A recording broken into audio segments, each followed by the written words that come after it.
Consider, in most big events, the little things can make all the difference. In 1986, the Space Shuttle Challenger was lost due to a cheap O-ring that probably only cost a few dollars. It resulted in the deaths of 7 people and the loss of hundreds of millions of dollars. Consider, it is often mentioned that a blood clot, sometimes so small that it can only be seen under a microscope, can kill a person. Blood flow to a critical part of the brain is blocked and life is lost to a microscopic piece of sticky cells. Consider, a small patch of black ice on a dry road can cause your car to lose control and crash. The wheel turns, control is lost on a sharp turn, and death can occur. This list can be continued endlessly. Some little thing, often even invisible, can ruin a big undertaking. But consider, can we call marriage a great endeavor? I believe we can. I consider my marriage a great endeavor. I have been married for over 8 years to a wonderful woman named April. We have 2 wonderful boys, Chris and Charles. Chris goes by my name, Chris Jr. Charles is named after my father. We live in a nice house, with enough space for a growing family. I don't have a college degree, but I have a good job as a master mechanic. My talents and skills provide for us. I work long hours, but the money makes it worth it. I have always considered my marriage to be the most important moment in my life. I worked hard to provide for my family. I considered it a big undertaking and took it seriously. What ruined my marriage was a small thing. In my case, it was a small blood vessel in the brain that was too close to another vessel, and sometimes, under certain conditions, the vessel would swell and touch the other. The result was a migraine. On that fateful day, I had a classic migraine. The light was painful, the sounds were intensifying, and the smells were disgusting. It started suddenly and without warning.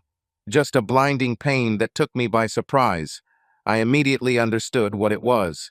The problem was that I didn't have my Imitrex inhaler with me, so I couldn't stop or relieve the pain. The pills I carried with me were not as effective as the inhaler and took time to reduce the pain to an acceptable level. I couldn't work anyway. I walked into my boss and told him the bad news. He panicked at my condition and called his secretary. Take him home. Hell, it's almost time for work to end, so he doesn't have to worry about the clock. Just mark his departure and bring me his card. And don't let him drive, for God's sake. Go now. Penny helped me up, and she and my boss carefully led me out the door and down the hallway to the exit. Penny led me outside and helped me lean against the wall while she walked to get her car. I couldn't stand the light, so I kept my eyes closed and my hands grabbed temples, squeezing them as hard as possible to block the pain. Once I was in the car, I leaned back in the seat and tried to block everything out. The pain was severe and getting worse. I was almost blind. The light forced me to close my eyes tightly. The sounds were just a deep buzzing in my head, and the smell was disgusting, causing a gag reflex. Since Penny knew where I lived, I didn't have to say or do anything while she drove. It seemed like an eternity, but eventually she stopped the car, walked around it, opened my door, and pulled me out. I went, following her. It was all I could do. Penny led me inside and helped me to the kitchen where I told her to open the refrigerator and get out the injector. She found it, placed it in my hand, and supported me as I inserted it into my nose and pressed the plunger. I inhaled at the same time, drawing the aerosol into my lungs and quickly into my bloodstream. I asked her to take me to the living room next to the kitchen and help me lie down on the sofa. I asked her to close all the blinds and turn off the lights. She did this, waited a few minutes until I said I was already feeling relief, and left. I thanked her for bringing me home and enjoyed the silence when she left. I must have fallen asleep quickly once the pain started to subside because I woke up later to the sound of voices. The room was very dark, so I knew it was late. As soon as I remembered where I was, I immediately noticed that the pain went away. I felt like I had been beaten around the neck and shoulders, but that was just the remnants of a migraine. I sat up slowly and waited a couple of seconds to make sure the pain wasn't just lurking, ready to strike again. She passed. God bless. I sat in the dark, recognizing the voice of my wife April and her friend Robin from next door. I guess they didn't know I was there because it was dark and the lights were still off. Maybe April just let me sleep in, suspecting that I might come home early. But no, my car was not in the parking lot. She probably didn't even know I was here. Maybe I'll just surprise them both. I stood up, ready to sneak to the door, and then suddenly appear as I began to listen to their words.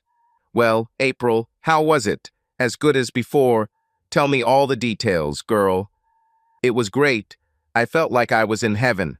He was even better this time than before. God, it was almost dizzying. It was the best sex of my life. Even better than with Chris, better than with your husband. Hell yes, I love Chris to death, but he never made me feel like that. Never. Of course, I never allowed him to do such things to me. He would have thought that I was a real woman of easy virtue if I had allowed it. But Carl probably thinks you are. Of course, but I am his, and I like it. God, I can't wait for next time. Aren't you afraid that Chris will find out? What will he do? Have you thought about this? You're risking a lot, you know. Chris will never know. And even if he finds out, so what? He won't do anything. He is kind and will forgive me. He will never divorce me and risk losing his children. He loves these kids, and he knows I'll take them away from him in a heartbeat. All I need is a ruthless lawyer, and he will be destroyed. That's not like you, April. I've never heard you talk about Chris like that. How can you say you love him when you say things like that? You're scaring me, girl. I think you're making a huge mistake. I really think so. I love Chris. I really do. But I don't want to stop what I have with Carl. I want both. I want the sex I get with Carl and the love I get from Chris. I need both, and I won't give it up. I've heard enough. My migraine went away, but the pain in my heart was much worse. The pain was so severe that my stomach tightened and I was suffocating. I heard a ringing in my ears and the blood was pounding in my head. I was afraid I was going to have a heart attack and held on to the door frame until I felt my body begin to return to some degree of normality. I still didn't let them know I was there, but as my self-control returned, the anger inside me increased until I felt ready to explode. I straightened up, raised my head, and entered the kitchen, turning on the light. There was a sudden silence when Robin saw me first. She looked up, stopped talking, and her eyes widened and her mouth opened in shock, forming the letter O. Her hand flew to her mouth, and she quietly whispered, "Oh God." April turned to see what she was looking at and saw me standing there. Her face changed from satisfied to surprised, then to scared, and finally to angry. All this in one moment. She pushed back her chair and stood up, turning to face me. "How much have you heard? Why the hell were you hiding there and spying on me?" I just looked at her without saying a word. My eyes moved to Robin, who immediately stood up and said, "I have to go. Pete and I will look after the boys unless you come get them. I'll call you later." With these words, she almost ran out the side door. I watched her leave without saying a word. When she left, I looked at April again, thinking that this woman was the one I had loved without a doubt for the last 8 years of my life. 8 years that were the happiest of my life. I expected that we would be together for the rest of our lives, but now that expectation was shattered. There will be no eternity for us. We won't grow old together. April killed it tonight. Where are the boys? What did you do with them while you were with your lover? Did you take care of them, or were you having too much fun with another man to leave them alone? Now I am calm and cold. The pain was still there, a deep, cutting pain. It will be a long time before this pain subsides. There will be days and days of pain so intense that it will strain all my strength. April's face was contorted with rage, making her beauty an ugly mask. Perhaps this mask was the real April. Perhaps this was the April I never saw but was always inside. She challenged me. "The boys are at Carly's. Robin and I were out shopping and Pete was looking after them. I haven't been with anyone else, just Robin." With this statement, she felt like she had won the point.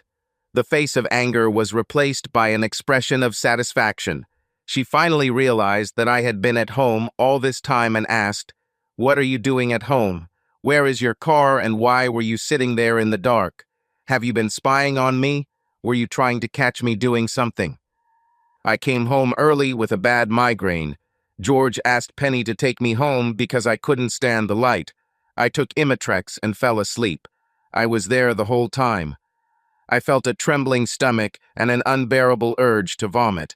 I stood up and continued, heading to the bathroom. Your voices woke me up, and what I heard made me sick.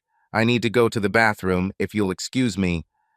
With these words, I ran to the bathroom and tried to vomit the contents of my stomach through my mouth. It wasn't successful, but my body was definitely trying. I sat on the bathroom floor, pressing my face against the cold porcelain as my body gradually calmed down. My stomach finally stopped rebelling and my breathing returned to normal. The sweat dried on my face as the urge to gag disappeared. I sat there for a few more minutes before getting up, splashing water on my face and using some more mouthwash. When the shaking stopped and I felt some control, I returned to the kitchen where April was sitting, looking out the window. I'll go get the boys. I'll put them away tonight. I walked past her and out the door, heading towards the Anderson house. Pete and Robin Anderson were our neighbors and best friends. We often spent evenings on each other's terraces, talking and sharing drinks. Good friends, I thought. I wonder what Pete knew. I should have asked. I walked up the steps to their back door, knocked once, and entered. Robin sat in the kitchen with a cup of coffee in front of her, talking to her husband. It looks like she told him everything. He looked at me with an expression of pity on his face. Robin just looked scared. I came to pick up the boys. Are they ready to go home? I was already moving past Pete into the living room, where I assumed the children were playing with Carly, their teenage daughter. I saw them working on a puzzle under Carly's supervision. She smiled at me as I entered the room and stood up. Hello, Mr. Phillips. Have you come for them? At my nod, she said, I'll get their jackets. I stood watching them, and a feeling of sadness came over me. Such scenes were victims of infidelity, as I imagined. All the little everyday pleasures that make up a family are forever changed. Broken because of the incomprehensible selfishness of one of the adults. Broken beyond recognition in most cases. This seemed like one of those. Thank you, Carly. I'll be in the kitchen when they're ready. I returned to the kitchen, where they continued to sit Pete and Robin. I looked at Robin and then at Pete. You both knew? Did you know she cheated on me? Did it turn you on, knowing what you knew when we were together? Did it give you some kind of perverse pleasure? I was angry and my words were unnecessarily harsh, but I needed to know. I needed to know what my dear friends knew. I should have known. Pete looked at Robin and had an angry expression on her face before answering me. I didn't know anything, mate. I swear, if I knew, I would have told you right away. I can't believe my wife knew and hid this from me. It was really low. Damn low. You didn't deserve this. I won't apologize to my wife, but if you need me, I'm here. Pete looked at his wife with anger on his face. I believed him. I believed. He would have told me if he knew. So it was Robin and April's secret. Then I need to thank you, Robin. Thank you for allowing me to be the joke, the cuckold, the loser husband who wasn't supposed to know his wife was cheating with another man. I hope you enjoy knowing what you know, thinking about me when she told you the details. I turned around when I saw Carly out of the corner of my eye. I quickly put a smile on my face as the boys walked out, each with a cookie in hand. I prayed she hadn't heard my last comments, and I knew by the look on her face that she hadn't. I commented on the boys' cookies as I directed them to the door to go home. I followed them without looking back. That was the last time Robin was with my boys. I will make this my goal. I didn't know how, but I'll try. We entered the house through the back door, where the boys ran upstairs to their room to get dressed for dinner. I walked through the empty kitchen and into the living room where April was sitting. She didn't turn on the light, sitting in the dark, just like I did when I listened to The End of My Life. I walked in, turned on the table lamp next to the sofa, and opened the curtains to let in the fading daylight. All I could do was fill the room with shadows, dark corners symbolizing the hidden secrets of my beloved wife. April looked terrible. Her eyes were red, still shiny from tears, her face was pale and haggard, her shoulders hunched. All the anger and insolence had disappeared, and she was now the scared woman I expected. But it was too late for that, and instead of filling me with hope, I felt disgusted. Was she remorseful now? Now she's scared? I couldn't accept such a change in just 10 minutes. No, this was the first salvo in the battle for dominance. This was a cheating wife who kept secrets and hid her infidelity from me. This face was one of deceit and cunning, not repentance. I looked at her and asked the first question that came to mind. Who is he? What does he have that I don't? She just looked at me without answering until I was sure she wasn't going to say anything. I was about to turn to leave when she finally spoke. Who he is doesn't matter, and it has nothing to do with you. Chris, I'm so sorry you found out about it this way. I never wanted you to find out. I never meant to hurt you this much. I'm so sorry you heard what I said to Robin. You have to understand. You must. It's funny. No, I'm sorry I did that. No, I wish this had never happened. No, this will never happen again. It's just a pity that I got caught and you found out. I shook my head, sinking into the overstuffed chair she bought me for our 5th anniversary. I still loved it, but now it was just a chair. Please, you have to let me explain this to you. This is not necessarily the end for us. We can continue as before. We can if you try to understand. Please, is this true? She looked at me with a pleading expression that I had seen before when she wanted something that I didn't agree with.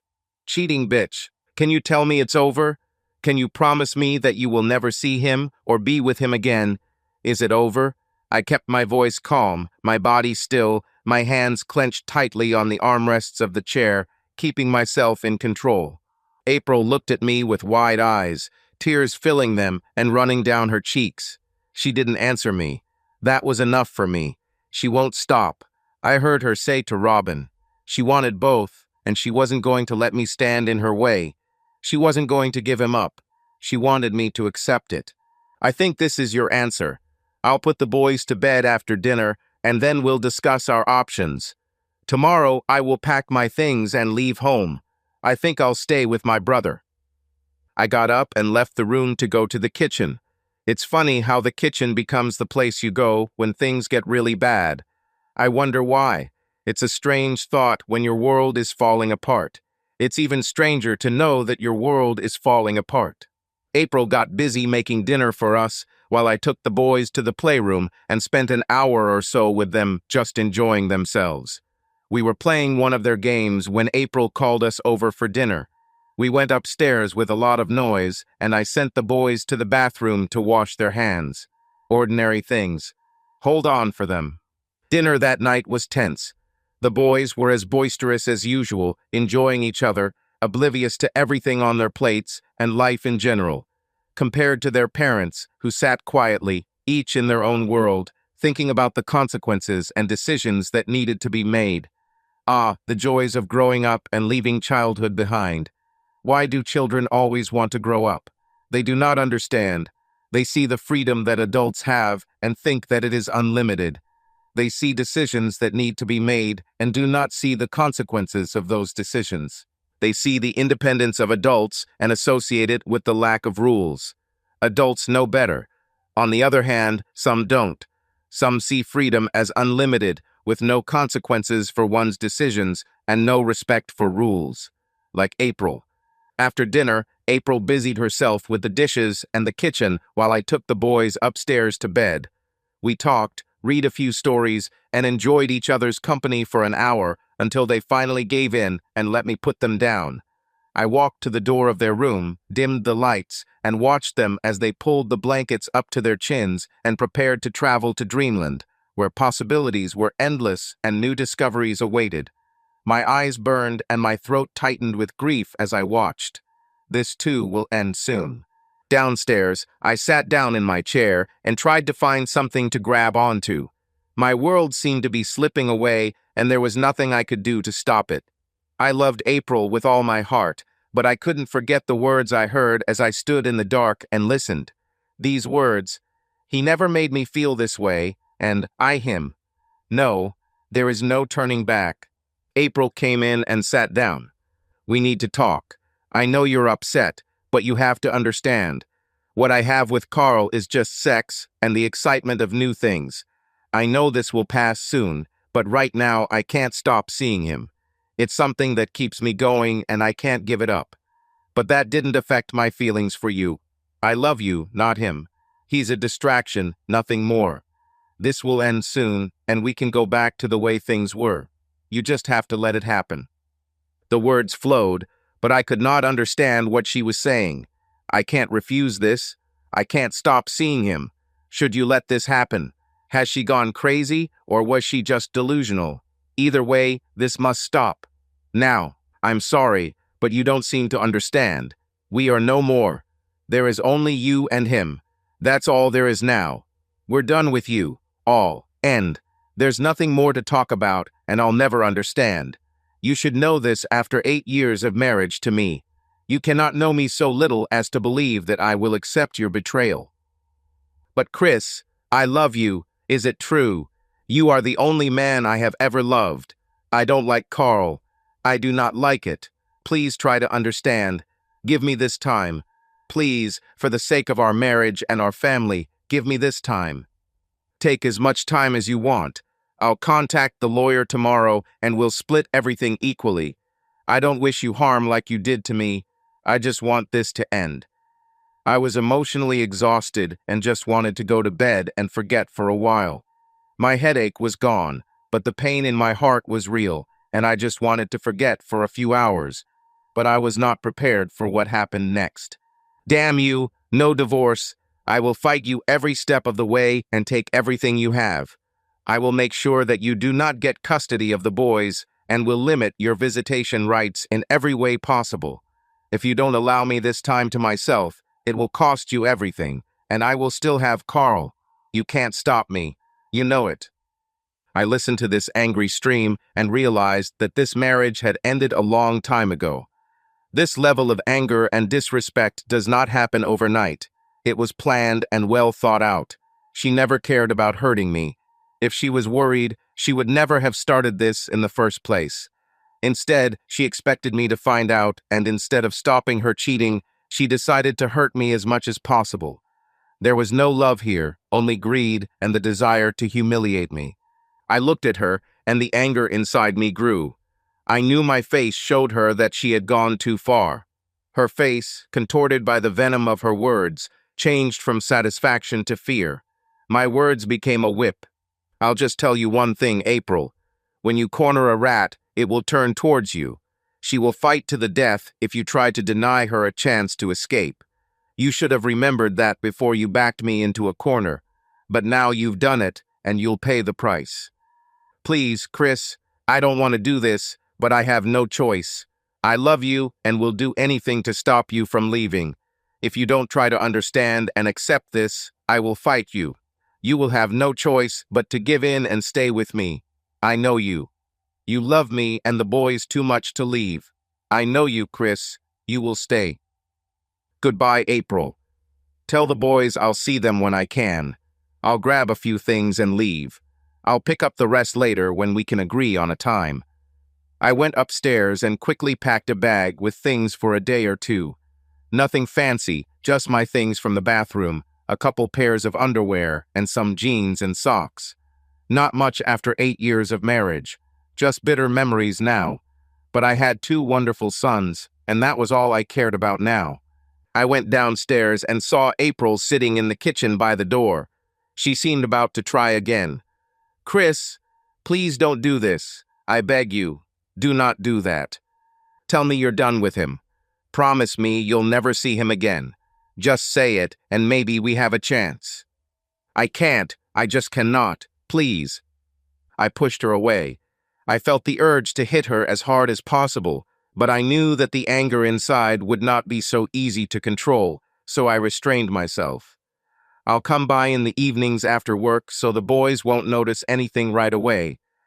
I opened the door and left. The door slammed behind me as I threw my bag in the trunk and got into my car. I backed out of the garage and left. On the way, I pulled out my cell phone and called my brother Clyde. He lived about 10 miles away in a small village. He lived alone since his wife ran away with his friend 2 years ago, and Clyde didn't know where she was. He didn't care, but he was too lazy to do anything about it. They never divorced, but Clyde didn't let that stop him. Now he often drinks with friends. He and I argued about this several times, but Clyde wasn't going to stop. I have to admit that he was rarely drunk, just slightly tipsy most of the time. I think he was trying to bury the memories. But that was just my opinion. He answered, heard that I was asking for a place to stay, and said that I could feel at home. He'll be back later. Don't worry. So I went to his place, took the key from under the flower pot on the porch, and went in. As always, it looked as if no one lived here. Clyde was many things, but he wasn't dirty. In truth, he was compulsively neat. He's always been like this. Now that was comforting. Everything remained the same. Only my life was ruined. I looked in the refrigerator, found a few bottles of beer, and, as he suggested, made myself at home. When he returned, I was in high spirits. I went to the store for extra beer and drank half of it. When he came back, I just told him that April and I had a fight, and all he said was, "Well, damn it, brother." I think that sums it all up. To help me, he sat down and started drinking the remaining beer so that I wouldn't get too drunk. He was my brother, he told me, always near. I woke up the next morning with a terrible hangover and a bad headache. It was my fault I got so drunk. Even if I had a reason, it's not an excuse.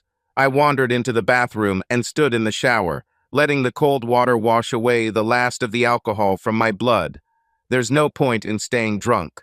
I looked for Clyde and found a note saying he was at work and would report my absence. Not surprising since we had to work this Saturday. Clyde and I worked for the same company that rents heavy construction equipment to most major contractors. Customers came from all over the state to get their equipment, and we were two of the best mechanics. Our job was to keep the equipment running, no matter what the problem. It was a good salary and long hours, but it provided what I considered necessary for my family. It was my job to provide. So I had to work. I knew I had to continue earning the money that April used to maintain this big house that she was so proud of. I believed she saw it the same way I did, a home for us and security for our family. I was proud of it. It was my way of providing, my way of respecting and protecting my family. It wasn't like she told me last night. April thought about it differently.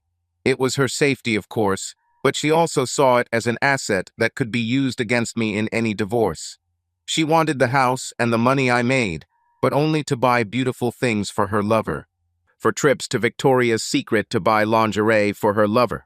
I increased the flow of water to drown out these thoughts. Even if I was late, I needed to leave and go to work, where I could think, plan, and make decisions. Something I couldn't do now.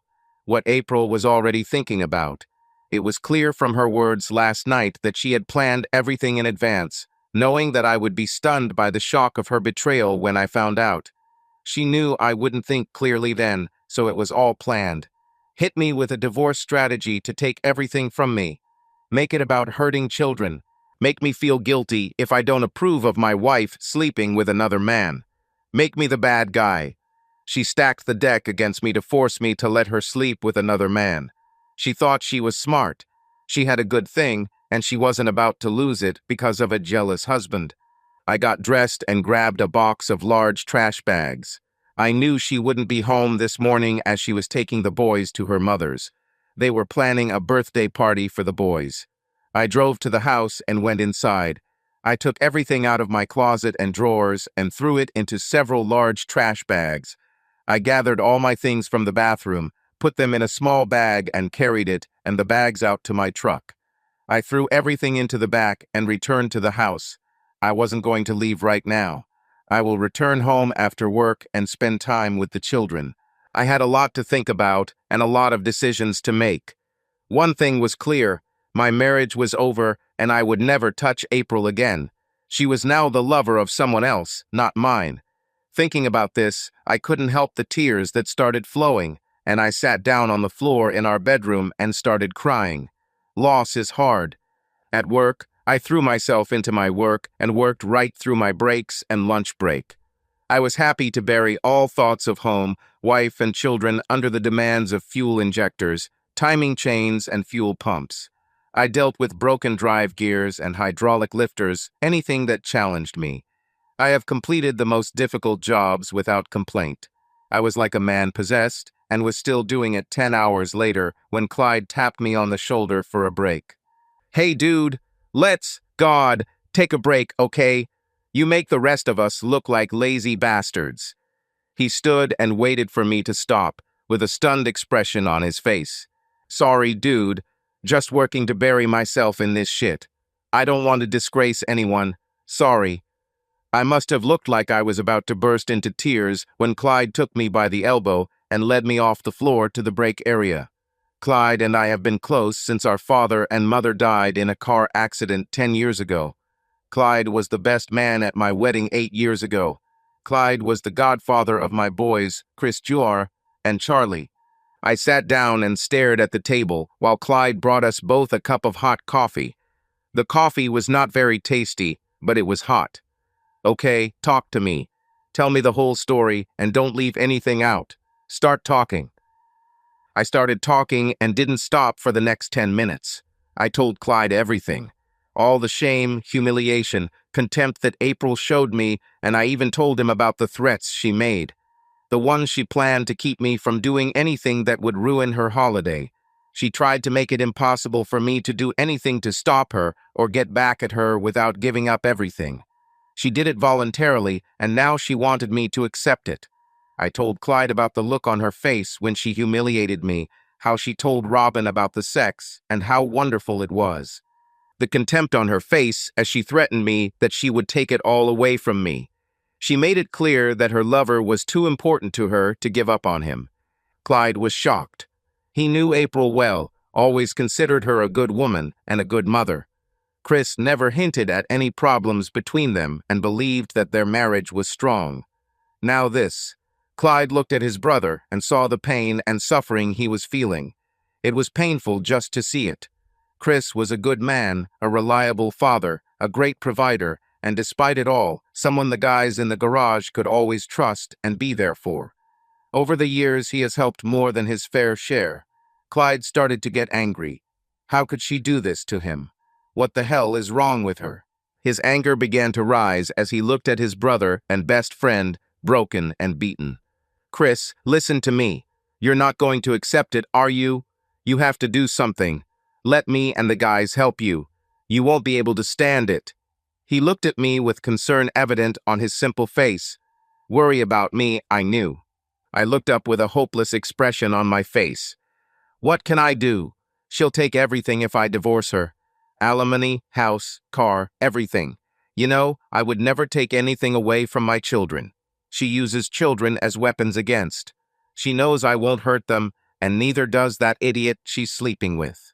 He's a jerk who thinks sleeping with someone else's wife is okay. They hold me and April squeezes me. Clyde shook his head and growled, to hell with both of them. You know, I loved April like my sister, but now she's made her bed and she's going to have to lie in her shit. We'll have to go after them both. We'll have to find out who he is. This is the easy part. Let me make a couple of calls. Then we can talk. I just shrugged. Okay, but I don't know what you think I can do. She won't tell me anything about him. So what? We will find him, and he will die like anyone else. And you know you can never get April back, right? What she did makes it impossible. She will never respect you again. No way, dude. She's another man's mistress now. I was surprised for a second, but then a slight smile appeared. You are right. She is no longer my loving wife. Last night, I learned how quickly love can turn to hate, and my hatred for her today is stronger than my love for her last night. She took it from me and turned it into something that could hurt her. I told her that. We talked some more, finished work without overtime, and went to a small bar near work. None of us planned to get drunk. This was a business and plans had to be made. Clyde called a few more people, and we sat down at the table and started making plans. I was amazed at the support I received from these friends of mine. They didn't ask any questions, they just wanted to know how they could help.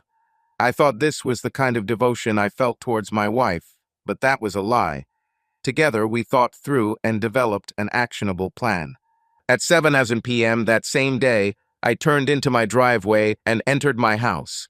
Funny, I thought as I entered. It was no longer a house, it was just a house. I walked into the kitchen, took off my jacket, and walked into the living room.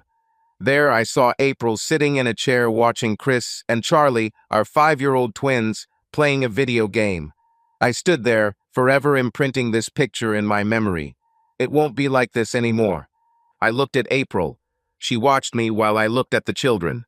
There was a slight smile on her face, a smile that I now understand. This showed her contempt for me and her contempt for the whole wholesome scene. It was all a lie. A huge lie in which she is a liar. Now I could see and understand. I returned her glance, but not her smile. When I turned away, she looked down. I went into the kitchen and looked into the refrigerator. I grabbed what looked like leftover fried chicken and mashed potatoes and put them in the microwave to reheat. I wasn't hungry, but I needed something to do. I had planned to talk to the boys before they went to bed, but Clyde talked me out of it. I've had to put it on hold for now, but when I talk to them, it will be the first step in a battle that started in April. I will no doubt lose, but I will die fighting. I sat down with my plate and began to eat slowly. Nothing tastes good, but it was necessary to maintain strength. I had to be smart. I was about halfway through it when April came in and sat down across from me. I glanced at her, but returned to my plate and continued to eat methodically, chewing slowly. I said nothing. I had nothing to say to her yet. Are you calmer after last night? Can we talk like civilized adults now? I looked at her in surprise. Civilized adults? What about a cheating woman and her cuckold husband? It was more realistic. Instead, I decided not to say anything. Aren't you going to talk to me now? Are you going to act like a child and remain silent? I had a better opinion of you than of this Chris. Now we need to think about the children. Am I really their father? Now I wonder. Maybe for me should check this with some tests. Nothing more. No anger, just a simple statement. April's face darkened with anger, and she was about to say something when I simply said, "Watch out, April. Children will hear you if you start screaming. Do you remember about children? The ones you accused me of forgetting last night when I got angry? Well, now you need to remember. You have to think about what you've done to their world. You didn't just sleep with another man, you destroyed this family. Think about it, April." April stopped, lowered her voice, and hissed, "You don't seem to have thought much about what I said last night. I expect you to overcome this and get back to your normal life. Nothing will change here at home. I still love you, and you are my husband. That hasn't changed. Neither you nor the children will be deprived of anything. I will keep my affairs a secret, and only when they are at school and not around. You won't lose anything, as I will always be here for you." I didn't answer or react. I just kept eating, chewing slowly and methodically. My face remained impassive, without emotion. My eyes were empty as I looked at her. While I was doing this, I didn't feel anything inside. Interestingly, my words meant nothing, but my eyes told her everything. It started to slowly sink into April as she sat there. For the first time, I saw a glimmer of fear on her face. "What are you going to do? Are you going to make my life difficult? I was hoping that you loved me enough to allow me this time to myself. I told you last night that he doesn't take anything away from you, and that I will always be here for you. Why can't you understand this?" April was getting emotional while I just stared at her, slowly chewing my food. Finally, I swallowed and said, "I think you should wait to have this conversation until the kids go to bed. I listened to you last night when you said everything you wanted. I didn't like it, but I listened. I behaved badly after that, and I apologize for that. I should have stayed. Sorry for leaving like that. But I won't discuss this while the children are still awake." April seemed at peace with this and began to smile again. "Thanks for this. I accept your apologies. I think you were right in some of your words, but you hurt me with your words. I'll put the boys to bed soon, and then we can talk." She walked past me, placing her hand on my shoulder. I flinched at her touch, and she pulled her hand away. I couldn't help but feel disgusted by this simple touch. I went to be with the kids and tried to be my normal self. It was difficult knowing that all this would change. But I knew April's actions had ruined all that for me. Maybe I should have just been a good cuckold and accepted her terms. Wait until she's done with the other man. After all, she said that she still loves me and wants to remain my wife. But I knew I couldn't do it. Never again. After 9 p.m., April returned to the living room where I was sitting. She sighed, sat down in her chair, and smiled. I put them to bed, and they sleep. They become almost too big to put to bed. They say they're falling asleep, but I know they turn on the light after I leave so they can read. They are good boys. I looked at her and nodded. They are good kids. It's a shame it will be so hard for them. But I don't know how to relieve them of the pain they have to endure. What do you mean? I thought you realized that you don't need to do anything. Just give me this time to myself, and then we can go back to the way things were. Just be patient. I told you this would end soon. You won't lose anything. I love you so much and want to remain your wife. It's just something I have to do. Nothing more. I looked at this woman who had been my wife for the past 8 years. I married her because I couldn't imagine my life without her. We had 2 beautiful children and a good marriage until last night. Now everything had changed, and she couldn't understand why I thought it had to change. Well, I wasn't going to discuss much tonight, but I had to clear things up. April, I listened to you last night. You made your point.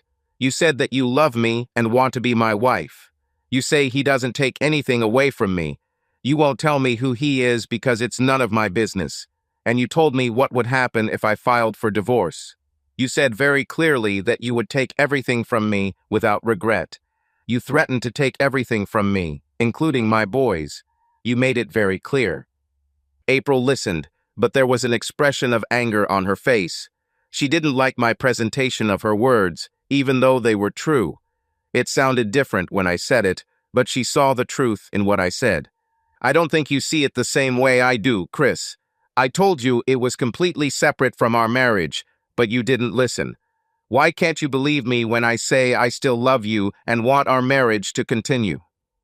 What I heard from you last night, April, was contempt. Contempt for me and our marriage. When I got angry, you responded with threats. Threats that you had thought through before you spoke to me.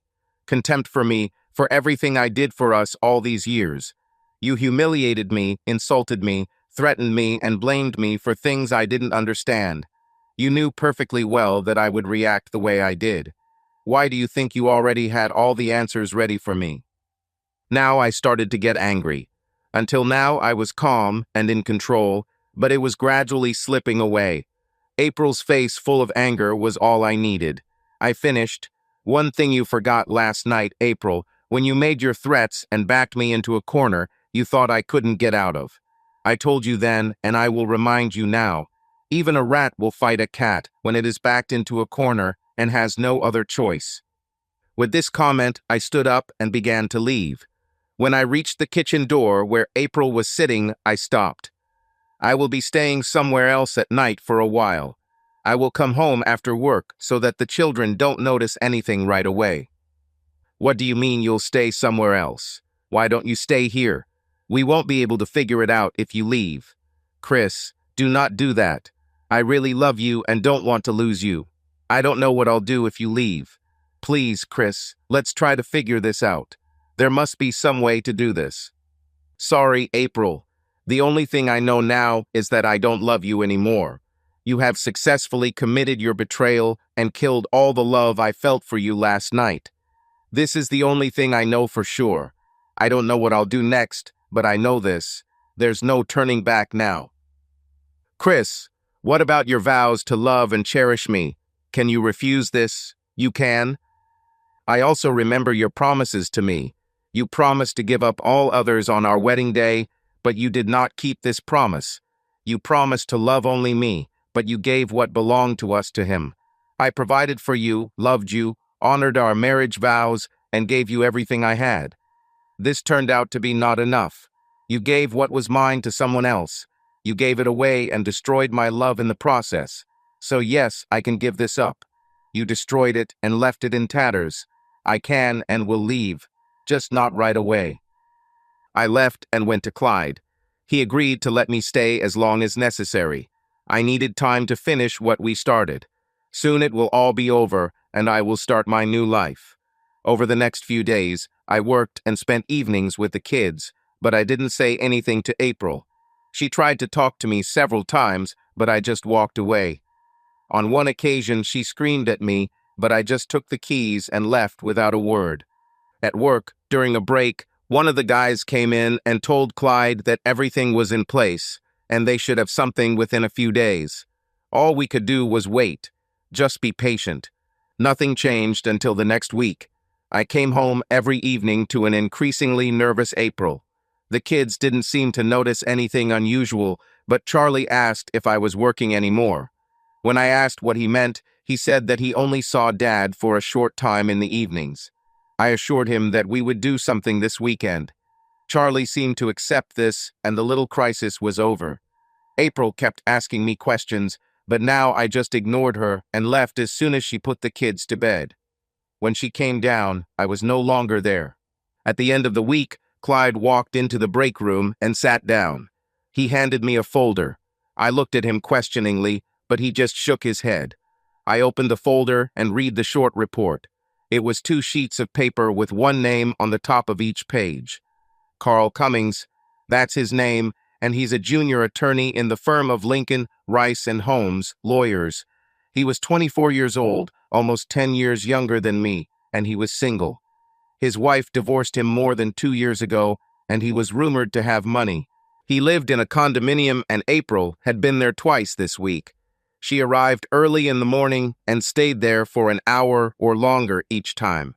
So now I had a name and address. Now I knew who this man was and something about him. What I didn't know was what April saw in him that she didn't see in me. What did he have that was worth destroying our marriage?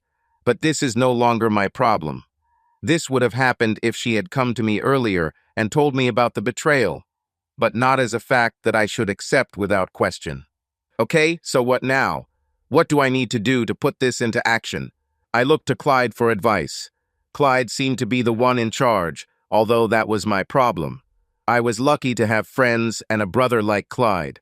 It turns out that being a good guy and working hard at my job was enough for my true friends, and I need them now more than ever. It's already started. The first lesson will be given this evening.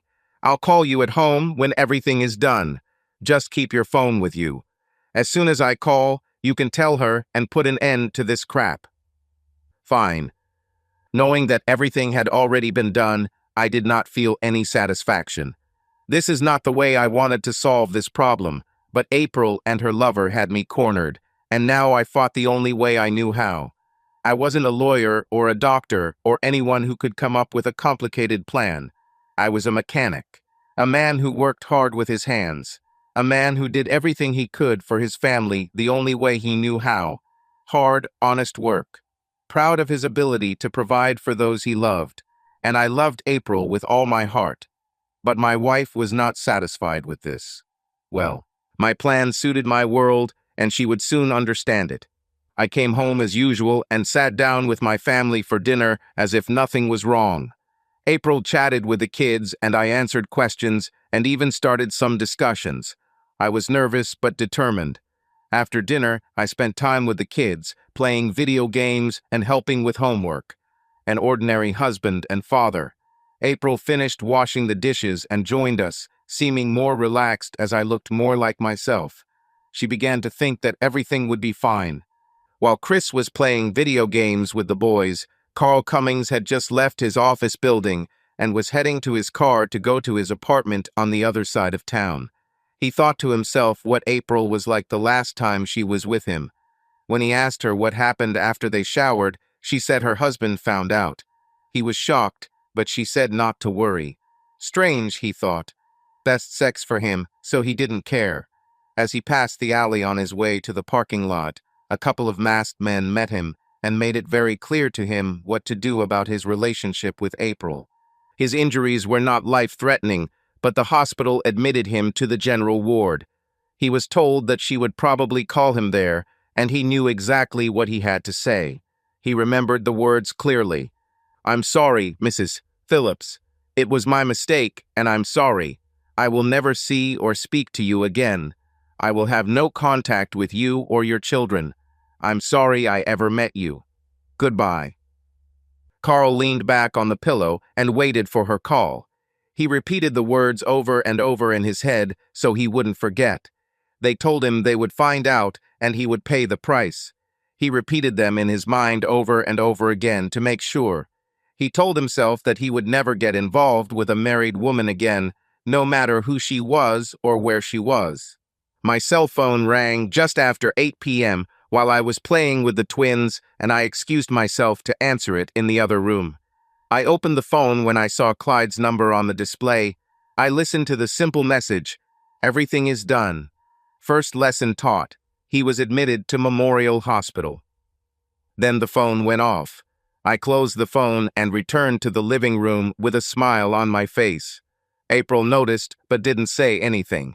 She smiled, however, thinking it was good news. Finally, April put the kids to bed and looked at me with a question.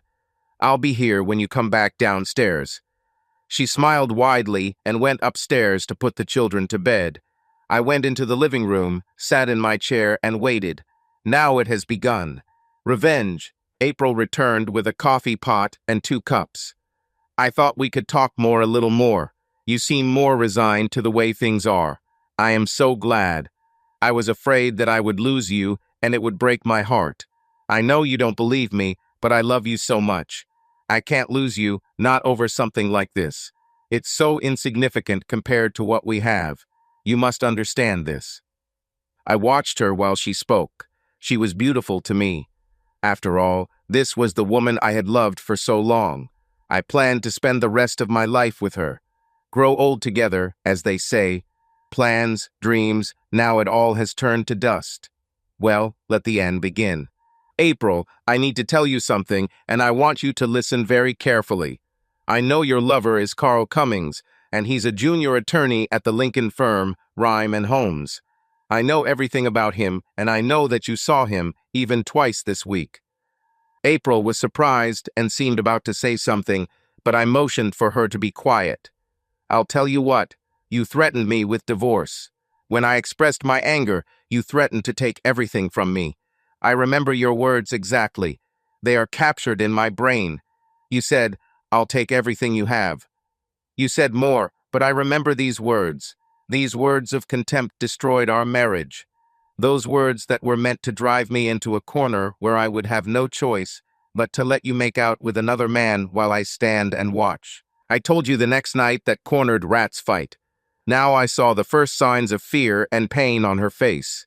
She didn't know what would happen next, but she was smart enough to know that she wouldn't like it. Her shoulders rose and her head dropped in instinctive defense. I know you told Robin that I never made you feel the way he did and that you were his. I'm sorry this has to end as you enjoyed it so much, but Mr. Codd Cummings has made clear that his time with you is over. He will never see you again. Never. He was also ordered never to speak to my children. He agreed." I watched the shock and disbelief on her face as I continued. "I will file for divorce, but there will be no alimony. I will file on the grounds of treason. Even though our state has a no-fault divorce, I can still file with cause. Now I have proof, so there is no question about your guilt. There will be child support. My sons will not want for anything. As long as you take care of them, I will provide you with funds. However, you will have to work if you want something for yourself. I'll take care of everything so you don't have to worry. I'll even pay for the divorce." April stood up, her face blazing with rage. "You're crazy if you think I'll agree to this. And I will take everything from you, just like I said. Just wait." April was scared, but still sassy. She was going to bluff until the end, just like she had planned. "Why don't you call your Mr. Gitter Cummings right now? See what he says." "Oh, wait. I think you have to call Memorial Hospital. That call I received earlier told me he was in the emergency room at Memorial Hospital. I think by now it has already been accepted. Just call his cell phone to find out. You can use my phone. I already have his number entered for you." With horror on her face, April looked at me. "What did you do? What did you do to Carl? Oh my God. Chris, what did you do?" "Why, April, what do you mean? I've been here with you all evening, and I was at work earlier, so I couldn't do anything to anyone. Why do you think I did something? What motive would I have to do anything to your lover? You made it clear that I should stay away. It's none of my business." There was an expression on my face that must have scared April. She's never seen me like this. I was a calm, gentle person who never offended anyone. I could never even physically punish the children, leaving it to her. Now she saw me differently. My face was cold and cough, and the eyes are dead. April went into the next room, and I heard her talking on the phone. She must have gotten through because she came back with tears in her eyes. She collapsed into a chair and stared into space. I sat down calmly and picked up the newspaper. I knew what she heard on the phone. Her lover was leaving her. April wiped away her tears, took a deep breath, looked at me and said, "Well, looks like you won. Carl told me he could never see me again. He said he would return all my things to me. He said he never wanted to talk to me again. Well, it looks like you don't have to worry about anything now. Looks like you got yours. I have my own lawyers, so they will sort everything out. It will all be over very quickly." I put down the newspaper and got up to leave. "I'll talk to the boys this weekend. We'll explain to them why we are getting divorced. Maybe they're old enough to understand. If not, they will grow up and remember." As I was leaving, I looked back and saw April sitting and crying. "If I remember your words correctly, April, you said that your affair is something that will soon pass, and then everything will return to its place as it was." I laughed, a bitter, angry laugh. "You are still young and beautiful, April. Maybe you will find someone who will tolerate your sick fantasies, someone who wants an open marriage, someone who will let you sleep with as many men as you want. I couldn't, but that's just me. Good luck." Children don't understand this, but we understand. Adults must live with the consequences of their actions. The consequences suck. Subscribe to our channel so that your second chaff doesn't cheat on you, and go ahead and listen to the next story, because this story is nothing compared to the next one. If you're under 18, don't even think about listening to the next one.